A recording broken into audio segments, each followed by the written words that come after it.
Hello and welcome. My name's Andy Crook, and I'm your host for tonight's training topic called Get Out of Own Way. My mission is to help garage owners become more successful in business. How do I do that? I try to go live every week on a training topic in one of the 5 pillars of business as I see them. This week, we're in the performance pillar, and we're talking about your self-limiting beliefs. As a small garage owner, it's easy to become bogged down by your own self-limiting beliefs, self-imposed glass ceilings and narrow perspectives.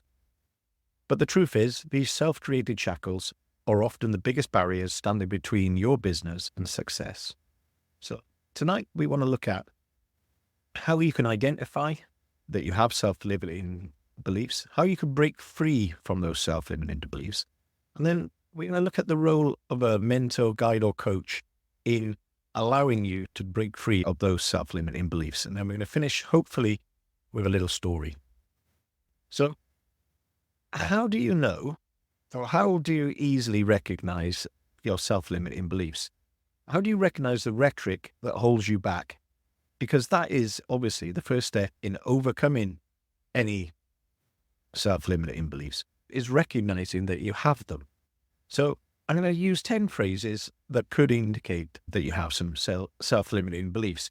And I want you to listen closely to see if any of these phrases creep into your self-talk. It's the conversations that you have with yourself, maybe in your head, or sometimes you might find yourself saying these to others when you're discussing your business or things in life in general. The first one is, I can't afford to do whatever it is you're going to do. Second one, that's not possible for someone like me. The third, I don't have the knowledge, skills, or experience to do that. The fourth, I've already reached my limit. The fifth, that would be too risky. Sixth, my competitors are already way ahead of me. The seventh, I'm just a mechanic. I could never be a insert whatever. The eighth, there's no way I can charge more than X amount for my services. 9, my customers would never go for that. 10, it's too late for me to take any big chances now. Do any of those sound familiar? Because if they do, then it's time to start getting out of your own way. Because the reality is the only thing holding you back is you. How do we break free of those self-limiting beliefs? It doesn't matter how confident someone appears or how confident they actually are. We all have that nagging inner voice that tries to convince us that something is beyond us, that we can't achieve our dreams. And it's a protection mode, if you like. It's a mechanism that we've developed to protect ourselves from maybe a fear of failure, or a lack of confidence in our own abilities. It could be a lifetime of being told that we're not good enough, clever enough, or even worthy enough to achieve the thing that we're dreaming of. Whatever the source, those self-limiting beliefs will absolutely tank your growth potential if you let them. So instead, we need to work actively to identify and challenge those negative thought patterns. And you need to ask yourself, what's the evidence that my belief is actually true? So if we go back to some of the examples, what's the evidence that being a mechanic stops you from being an insert whatever that is? Because I know mechanics that are hugely successful in various endeavors, not just business, but outside of work. Being a mechanic isn't actually a barrier to entry for many things. In fact, being a mechanic equips you with life skills and a can-fix attitude to life's problems, because that's what mechanics do. We fix things. Yeah. We are used to being faced with problems and coming up with solutions. That's a hugely impressive life skill. But it's how you think about it, it's how you perceive what being a mechanic is. Maybe changes your objective view of life. And then The next thing you could maybe ask yourself is, what's the worst that could happen if I push outside of my comfort zone? And we all have a comfort zone. And that's where we do what we always did. And that's our comfort zone. What happens if we did something that we don't normally do? What if we did something unusual? What would be the worst thing that could happen? Often, the jeopardy is actually very small. And that's a good way of looking at it. What is the actual jeopardy if I do this? Another question you could ask yourself, and if we refer back to business, which is ultimately the subject of these talks, is what would my business look like if I wasn't holding myself back? Could it be different if I just let the reins go a little and see what happens? And they're very powerful questions. So I'll quickly go over them again because I think they're worth reiterating. Ask yourself, what's the evidence that my belief is actually true? What's the worst that could happen if you pushed outside of your comfort zone? What could my business look like if I wasn't holding it back? By confronting these self-limiting beliefs head on, you can start to break free of their stranglehold. The glue starts to loosen. And that's when the real magic can happen. And growth and comfort cannot exist simultaneously. You can't be growing and comfortable. They can't ride the same train. They cannot exist together. So if you want to grow, you have to get comfortable being uncomfortable. Which is a sort of neat segue into the role of the mentor, coach, or guide. Because sometimes we're just too close to our own thinking patterns to see them clearly.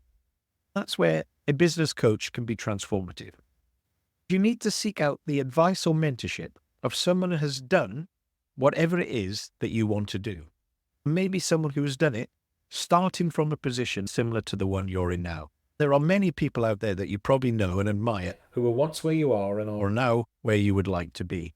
And seek them out for advice. Or a good coach or mentor acts like a mirror, reflecting back your self-imposed limitations while helping you envisage and reach. There are 3 ways that the right business coach or mentor can help you break free from these self-limiting beliefs. The first one is identifying blind spots. Most of us don't even realize when we're holding ourselves back. But a well-trained coach will spot these subtle moments when you're putting artificial limits on your potential.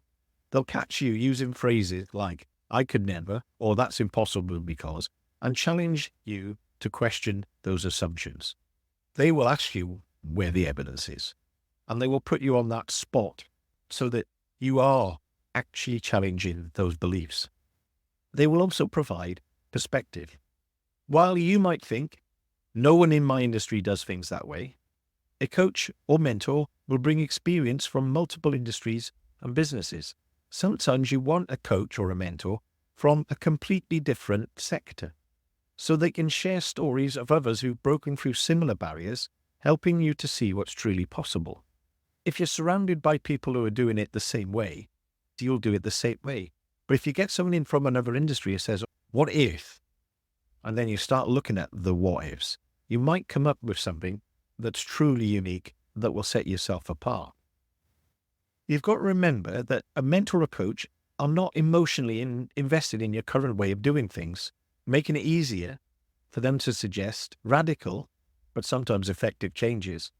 And that's the secret. Having someone from outside your friendship and peer group, someone completely different, they provide a different perspective. I believe the greatest role of a mentor or coach is to create accountability. It's one thing to say that you want to think bigger, but it's a totally another thing to actually do it. A coach will create a structure of accountability, ensuring that you're not just dreaming about breaking through your limitations, actively taking steps to overcome them. They'll help you set stretch goals that push past your comfort zone while keeping you focused on achieving them. So here's a quick story to help make the point, because as humans, stories sell, but facts tell. This is a story about someone making a breakthrough in their garage business. We're going to look at the case of John, who ran a small garage in a rural community who had dreamed of growing his business, but constantly held himself back. He would say, I'm just a mechanic, not some big shot entrepreneur. He'd tell himself there's no way I can compete with those national chains. When John finally agreed to work with a coach, the coach zeroed in on his self-limited beliefs. And he asked, why do you think you can't grow and scale your business? What's the worst that could happen if you did aim higher? These questions helped John see that his I'm just a mechanic mindset was his biggest obstacle. Together they worked on reframing his identity from mechanic to garage business leader. They analyzed successful multi-location garage businesses and broke down exactly how they scaled. Most importantly, the coach helped John create a step-by-step plan that made his big goals feel more achievable. Slowly but surely, John began to challenge the negative voices in his head. He stopped telling himself he'd reached the limit and started exploring new possibilities. With his coach's guidance, John developed a bold growth strategy that scared him at first, but also excited him. Within a few years, John had expanded his garage into a thriving multi-location business, complete with a state-of-the-art service center and a team of highly skilled technicians. He had shattered his own glass ceiling and discovered a whole new world of opportunity. And all it took was a willingness to get out of his own way and find the right coach to guide him. So every week, I try and give you an atomic action because all of this is meaningless unless we take some action. And this week's atomic action is, can you demolish your glass ceiling by either challenging yourself or employing a coach or a mentor to challenge you to get rid of or loosen the shackles of some of those self-limiting beliefs? Remember, it's a survival strategy. It's there to protect you, but at the same time, it shouldn't be hindering you. So you don't want to remove the shackles. You want to slacken them at first, baby steps, and see what we can do. If there is something that's stopping you from doing something that you want to do, ask yourself the questions. What is the evidence that your belief is actually true? What's the worst that could happen if I push back my comfort zone? What could my business look like if I wasn't holding myself back?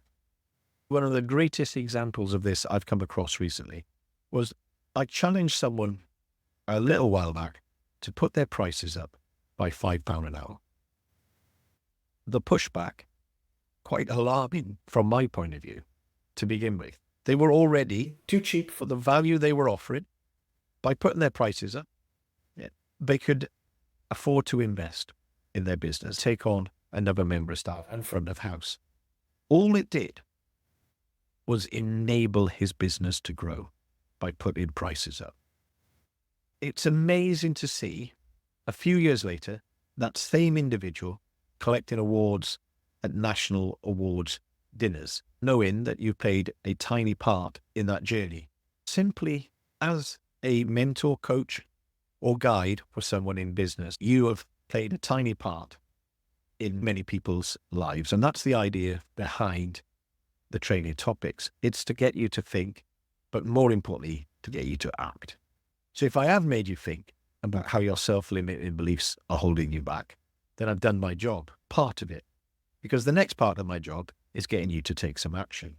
Because remember, what's stopping you is starting. And if you should, you must. Thanks for listening.